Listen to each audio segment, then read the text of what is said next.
During this week of Christmas, this is the perfect time to do something that I promise you will treasure for years to come. Yeah, that's right. Preserving your family history.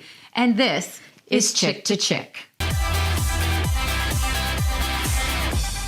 Carrie, this week, as we're heading into Christmas, this holiday season is going to be so much different than last year. Families are actually going to get together, spend time together, and make memories. Yeah, that's the hope, isn't it? Yes. We missed out on basically a whole year, a Yep. lot of holidays we couldn't have together, and now finally we have Christmas.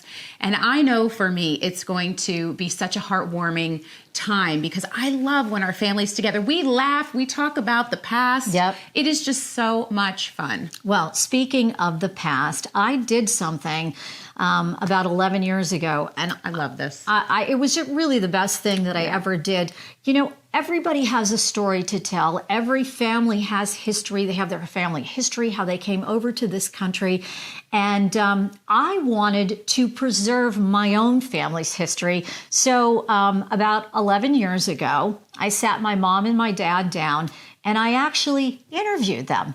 And, you know, way back when we had camcorders and I had to record it on a camcorder, and then I transferred it to a relic. DVD. Yeah, you can see it says November 2020, or 2010, I should say. It says November 2010 on this DVD. So I took the time, and this is a great time because everybody will be together to preserve your family history. And it's so much easier to do it now because you can just use your phone. So what I did was I sat my mom and my dad down. Both of them came to this country from Italy.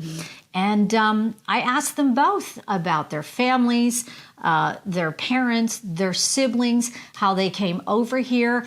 And it was really one of the best things that I ever did because now I have that preserved forever. So I just want to know from you, what made you want to do that? I mean, listen, I know that you're a journalist, so at heart, you're just nosy as all get out and want to know stuff, right? I am. But I want to know why it was really important for you to document this and the story of your family. So I'm glad you asked me that.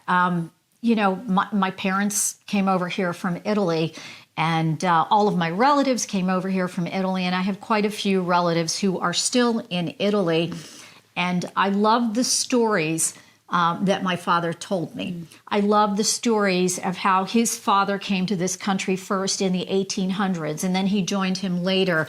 I liked all the stories that my mother told me, and I wanted to preserve them, not just for myself, but also for my son and for his children and children in the future. And I wanted that to be preserved. I wanted to have that because although, you know, people tell you things and you remember things, sometimes you don't remember everything.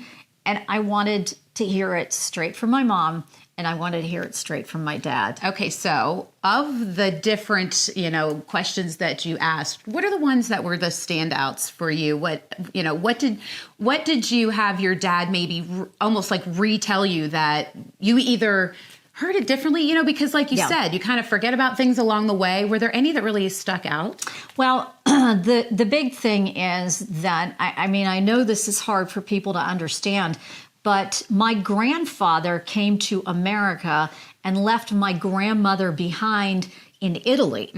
And my father never met his own father because my grandfather was here in America sending money back to Italy to support the family. And my father never knew his own father until he finally came to this country when he was 18 years old to meet his father for the first time. And here's a clip of how he described what happened when he came over here. Well, it took us about 10 days on the boat.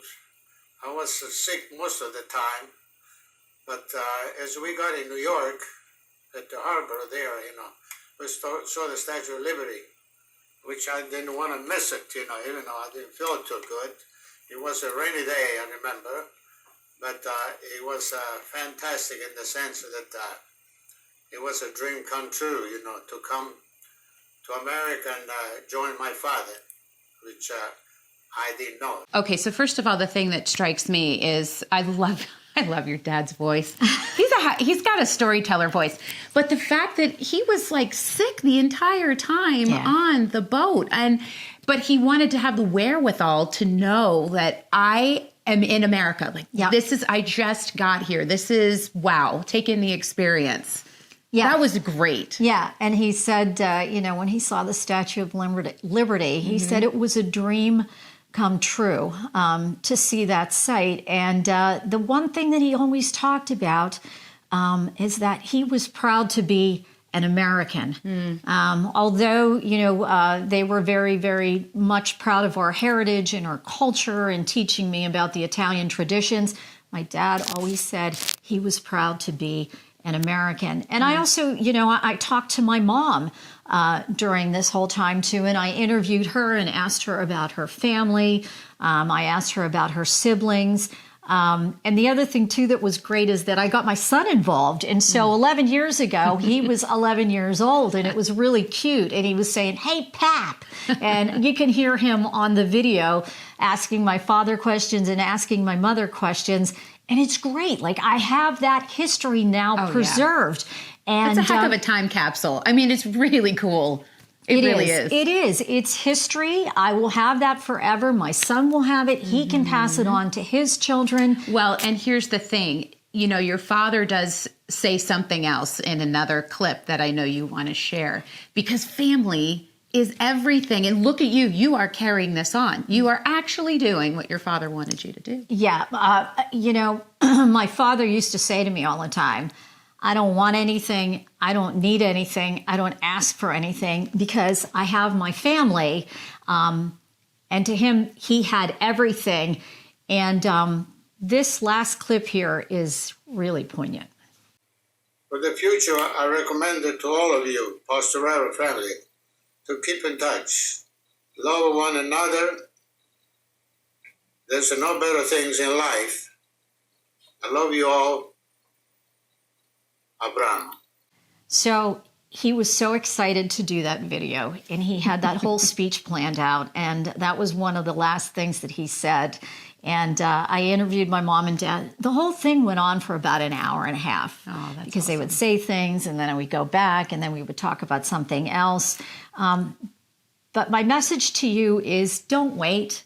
Please don't wait. Do this, especially during this week of Christmas and your family members are going to be together. I did this interview and I preserved my family history.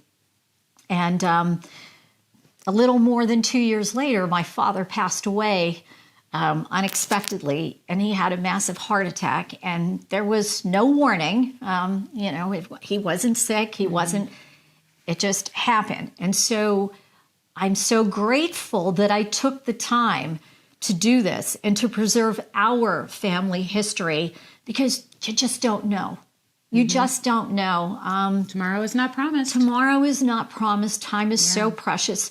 So please take the time. I mean, I did this and I spent an hour and a half. You don't need to do that. Even if you do it for 10 minutes or 20 minutes this week of Christmas, make memories and preserve your family history. Yeah, I'm going to do this. I'm so happy to hear that. I'm going to do this. It's going to take a lot more than an hour. Have you heard how my family talks? I've heard how you talk. There you go.